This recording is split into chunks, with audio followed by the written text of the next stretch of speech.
നാളെ അള്ളാഹുവിന്റെ കോടതിയിലെ ഏറ്റവും നശിച്ചവര്, ഏറ്റവും മോശമായവരാരാണ്, ഏറ്റവും വൃത്തികെട്ടവരാരാണ്? അള്ളാഹു അവരുടെ മുഖത്ത് നോക്കാറില്ല, അള്ളാഹു സംസാരിക്കാറില്ല, അള്ളാഹ് കരുണ കാണിക്കാറില്ല. മൂന്ന് വിഭാഗമാണവര്, മൂന്ന് വിഭാഗമാണവര്. അള്ളാഹുവിന്റെ പ്രവാചകൻ പറയുന്നവരാരെന്നറിയുമോ? അതിലെ ഒരു വിഭാഗമാരാ തന്റെ ഭാര്യയും മക്കളും തെറ്റ് ചെയ്യുന്നത് കണ്ടിട്ട് തിരുത്താത്തവനാ. സ്വന്തം ഭാര്യ തലമറയ്ക്കാറില്ല, അവൾ ഔറത്ത് മറയ്ക്കാറില്ല. നീ താടിയുള്ളവനാണ്, നീ ഹാജിയാരാണ്, നീ കമ്മറ്റിക്കാരനാണ്, നീ നാട്ടിൽ അറിയപ്പെടുന്നവനാണ്, നിന്റെ പൊന്നുമോള് തലമറയ്ക്കാറില്ല. അവള് പടച്ചവനെ ഇന്ന് ഫാഷനാണോ? പഠിക്കുന്ന മക്കള് പടച്ചവനെ ഷാള് തലയിലിടാനുള്ളതല്ല, കഴുത്തിൽ ഇങ്ങനെ തൂക്കാനുള്ളതാണ്. പടച്ചവനെ എന്തൊരവസ്ഥ എന്നറിയുവോ? എന്തിനാ മോളെ തലയെ തുണിയിടുന്നത്? ഞാൻ ചോദിക്കുന്നത് എന്തിനാ ഇടുന്നത്? ഞാൻ ഇന്ന് റഫീഖുമായിട്ട് വരുമ്പോ സ്ഥലം പറയുന്നില്ല, ഞാൻ ഇങ്ങനെ കണ്ട് റോഡിൽ കൂടെ പോവാ, എല്ലാത്തിന്റെ കഴുത്തിൽ ഇങ്ങനെ എന്തിനാ തലയെ തുണി? അല്ല, ഇപ്പത്തെ പെൺകുട്ടികൾ പണ്ടുള്ളവർ ഇങ്ങനെ തലയെ തുണിയിടും, മുഴുവനും മറച്ചിട്ട്. ഇപ്പോ ബാക്ക് സൈഡിൽ കെട്ടിവെച്ചിരിക്കുന്ന മുടി ഇത്രയും ഇവിടെ പുറന്നടക്കാം. എന്തിനാ ഇടുന്നത്? ഞാൻ ചോദിക്കുന്നത് ഇടണ്ടല്ലോ, നിങ്ങൾക്ക് വേണം. അപ്പൊ വാപ്പ ചോദിക്കുന്നത് ഉസ്താദ്, അതൊക്കെ അവരുടെ അവകാശമല്ലേ, അവരുടെ സ്വാതന്ത്ര്യമല്ലേ? സ്വാതന്ത്ര്യമല്ലേ? അള്ളാഹു നമുക്ക് ഈമാൻ നൽകുമാറാകട്ടെ. എടോ, ഇന്ന് സ്വാതന്ത്ര്യമല്ലേ? ഇത് തൊടുന്നത് തെറ്റാണോ?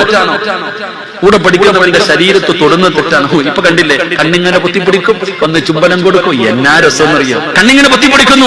ഒരു പെൺകുട്ടി ഇങ്ങനെ കണ്ണ് പൊത്തിപ്പിടിക്കുന്നു, ഒരു പെണ്ണ് വന്നു ഉമ്മ കൊടുക്കുന്നു, എന്നിട്ട് അവള് മാറി നിൽക്കും. അപ്പൊ ആണ് ഫ്രണ്ടിൽ പോയി നിൽക്കും. ഓ, പണ്ടത്തെ പെണ്ണുങ്ങളായിരുന്നെങ്കിൽ പെടലിക്കൊന്ന് കൊടുത്തേനെ. നിങ്ങൾ നോക്കിയേ, ഉണ്ടായിട്ട് എങ്ങനെ വരെ ഇങ്ങനെ നോക്കിയേ. ഞാൻ ചോദിക്കട്ടെ, ഒരു പെണ്ണിന്റെ കണ്ണൊരു പെണ്ണ് പൊത്തിപ്പിടിക്കും, എന്നിട്ടൊരു പെണ്ണ് തന്നെ ചുണ്ടിൽ ഉമ്മ കൊടുക്കും, അല്ലെങ്കിൽ കബടിൽ ഉമ്മ കൊടുക്കും, അവള് മാറും, പിന്നെ ഒരാട് ഫ്രണ്ടിൽ വന്ന് നിൽക്കും. പണ്ടെങ്ങാണം ആയിരുന്നെങ്കിൽ ആ നിൽക്കുന്നവന്റെ തല കണ്ണി കൂടെ കിളി പറഞ്ഞേനെ, ഒരെണ്ണം കൊടുത്തേനെ. ഇന്നോ അയ്യോ എന്തൊരു നാണം ഇല്ലേ? അള്ളാഹു കാത്തിരക്ഷിക്കുമാറാകട്ടെ. എന്നാ വാപ്പ ഞാൻ ചോദിക്കട്ടെ, നിന്റെ മക്കള് നിന്റെ ഭാര്യ തെറ്റ് ചെയ്താൽ നീ തിരുത്തണം. തിരുത്തിയില്ലെങ്കിൽ നീ ഏത് കൊലകൊമ്പനാണെങ്കിലും നീ നാളെ വെള്ളം കുടിക്കും. അള്ളാഹു കാത്തിരക്ഷിക്കുമാറാകട്ടെ. നീ ഇനി എത്ര വലിയ മഹാനാണെങ്കിലും അള്ളാഹു നിന്നെ വെറുതെ വിടില്ല. അള്ളാഹ് നിന്നോട് കരുണ കാണിക്കില്ല. അള്ളാഹു നിന്നോട് ഒരു പരിഗണനയും കാണിക്കൂല. നാറും ബാപ്പാ, നാളെ പരലോകത്ത് ദുർഗന്ധമടിക്കുന്ന രൂപത്തില് അള്ളാഹു നിന്നെ കൊണ്ടുവരുമെന്ന് നബി മുഹമ്മദ് മുസ്തഫ സല്ലല്ലാഹു അലൈഹി വസല്ലമ തങ്ങൾ പറയുമ്പോൾ, ഭാര്യമാരെ നിങ്ങൾ അടിമകളാക്കണമെന്നല്ല ഞാൻ പറയുന്നത്. അവർക്ക് വേണ്ട അവകാശങ്ങൾ കൊടുക്ക്, അവർക്ക് കൊടുക്കേണ്ട സ്ഥാനം കൊടുക്ക്. അവര് തെറ്റ് ചെയ്താ നീ തിരുത്തുവാപ്പാ. നീ ഭർത്താവല്ലേ, നീ ഭർത്താവല്ലേ. നിന്റെ ഉത്തരവാദിത്തം എത്ര വലുതാണെന്നറിയുമോ? ഞാൻ നിനക്കൊരു ഭർത്താവിനെ പരിചയപ്പെടുത്താം. നീ മദീനത്ത് പോകാറുണ്ടല്ലോ, അല്ലാഹുവിന്റെ പ്രവാചകൻ സല്ലല്ലാഹു അലൈഹി വസല്ലമ തങ്ങളുടെ റൗള ശരീഫ് കാണാൻ നീ മദീനത്ത് പോകുമ്പോ ആ പ്രവാചകന്റെ റൗളയുടെ പരിസരത്ത് കിടക്കുന്ന ഒരു ഖബർസ്ഥാനാണ് ജന്നത്തുൽ ബഖി എന്ന് പറയുന്ന ഖബർസ്ഥാൻ. നബി തങ്ങളുടെ മകള് കിടക്കുന്ന, ഭാര്യമാര് കിടക്കുന്ന, സ്വഹാബത്ത് കിടക്കുന്ന ആ ജന്നത്തുൽ ബഖി എന്ന് പറയുന്ന ഖബർസ്ഥാനിലൂടെ നടന്ന് മധ്യഭാഗത്ത് ചെല്ലുമ്പോ അടയാളം വെച്ച ഒരു ഖബർ കാണാ. ഒരു പോലീസുകാരെ കാവല് നിൽക്കുന്നത് കാണാ. ഒന്നും എഴുതി വെച്ചിട്ടില്ല. ഇതാരുടെ ഖബറാ, ഇതാരുടെ ഖബറാ? ആ പോലീസുകാരൻ പറയും സയ്യിദുനാ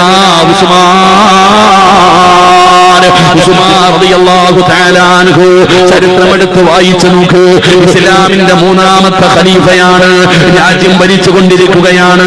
സഹാബത്ത് മുഴുവനും ഹജ്ജിന് പോയി. അപ്പോഴാണ് അന്യനാടുകളിൽ നിന്ന് 600ഓളം വരുന്ന ശത്രുക്കളെ കടന്നു വരികയാ. ഉസ്മാൻ തങ്ങളെ വീടിന്റെ പുറത്തിറങ്ങാൻ സമ്മതിക്കുന്നില്ല. വീട് വളഞ്ഞു വെച്ചിരിക്കുകയാണ്. ഒരു കാര്യവും ചെയ്യാൻ വിടുന്നില്ല, നിസ്കരിക്കാൻ പോലും വിടുന്നില്ല. പടച്ചവനെ അധികാരം വിട്ടുകൊടുക്കാൻ ഉസ്മാൻ തങ്ങൾ തയ്യാറായില്ല. അവസാനം വെള്ളിയാഴ്ച ജുമഅയ്ക്ക് പോലും വിടാതെ ഉസ്മാൻ തങ്ങളെ വീടിനകത്ത് അടച്ചു വെച്ചിരിക്കുമ്പോ ഉസ്മാൻ തങ്ങളെ വീടിനകത്ത് നിസ്കാര പായിൽ നിന്ന് ഖുർആൻ ഓതുകയാ. അപ്പോഴാണ് ശത്രുക്കള് വാതില് തീയിടുന്നത്. ഉസ്മാൻ തങ്ങളുടെ വീടിനകത്തേക്ക് ഇരച്ചു കയറി നിസ്കാര പായിലിരിക്കുന്ന ഉസ്മാൻ തങ്ങളുടെ താടിയിൽ പിടിച്ചിട്ട് ശത്രുക്കൾ ഉസ്മാൻ തങ്ങളുടെ ശരീരത്തിലേക്ക് വാളുകൊണ്ട് വെട്ടുകയാ. തന്റെ ഭർത്താവിനെ കണ്ണിന്റെ മുമ്പിലിട്ട് വെട്ടി നുറുക്കുന്നത് കണ്ടപ്പോ നായില ബീവി റളിയല്ലാഹു തആല അൻഹാ, നായില ബീവി റളിയല്ലാഹു തആല അൻഹാ ഭാര്യയാണല്ലോ, പെണ്ണാണല്ലോ, തന്റെ ഭർത്താവിനെ കൊല്ലുന്നത് കണ്ടപ്പോ നിലവിളിച്ചുകൊണ്ട് ചാടി എഴുന്നേൽക്കുകയാ. നിലവിളിച്ചുകൊണ്ട് ഭർത്താവിനെ കണ്ണിന്റെ മുമ്പിലിട്ട് വെട്ടുന്നത് കണ്ടപ്പോ നിലവിളിച്ചുകൊണ്ട് ചാടി എഴുന്നേറ്റപ്പോ തലയിലിട്ടിരുന്ന ഷാളുണ്ടല്ലോ ഒന്ന് പുറകിലേക്ക് മാറിയുമ്മ, നീ വഅദിന് വന്നപ്പോഴും തലമറച്ചിട്ടില്ല. ഉസ്മാൻ തങ്ങളുടെ ഭാര്യയായ നായില ബീവി തന്റെ തലയിലിട്ടിരുന്ന ഷാള് നിലവിളിച്ചുകൊണ്ട് എഴുന്നേറ്റപ്പോ പുറകിലേക്ക് മാറി. ഒരൽപ്പം മുടി ഇങ്ങനെ പുറത്തേക്ക് വീണു, ഒരൽപ്പം മുടി ഇങ്ങനെ പുറത്തേക്ക് വീണു. നായില ബീവി മുടി പുറത്തിട്ടതല്ല, നിലവിളിച്ചുകൊണ്ട് എഴുന്നേറ്റപ്പോ തന്റെ ഭർത്താവിനോട് ചെയ്യുന്ന ക്രൂരത കണ്ടപ്പോ പേടിച്ച് എഴുന്നേറ്റപ്പോൾ അറിയാതെ മുടി പുറത്തു വീണതാ. ഉസ്മാൻ തങ്ങളും മരണത്തോട് മല്ലടിക്കുകയാണ്. ശത്രുക്കൾ അവിടെ നിന്ന് വെട്ടുമ്പോ ഉസ്മാൻ തങ്ങൾ നോക്കുമ്പോ തന്റെ ഭാര്യയുടെ മുടി ഇങ്ങനെ പുറത്ത് കാണുകയാ. ഉസ്മാൻ തങ്ങൾ വിളിച്ചു, നായില, എന്നെ ഇവരെ എന്തു വേണമെങ്കിലും ചെയ്യട്ടെ നായില, എനിക്ക് പേടിയില്ല നായില, എനിക്ക് പേടിയില്ല നായില, എന്നെ നീ വിട്ടേക്ക് നായില, എനിക്ക് പേടി ഇവരെന്നെ കൊല്ലുന്നതിനല്ല. ഒരു ഭർത്താവ് തന്റെ ഭാര്യയോട് മരണത്തിന്റെ വേളയിൽ പറയുകയാണ്, ഇവരെന്നെ കൊല്ലുന്നതിൽ എനിക്ക് പേടിയില്ല നായില, എന്നെ നീ വിട്ടേക്ക് നായില, എനിക്ക് പേടി എന്തെന്നറിയുമോ, നിന്റെ മുടി പുറത്ത്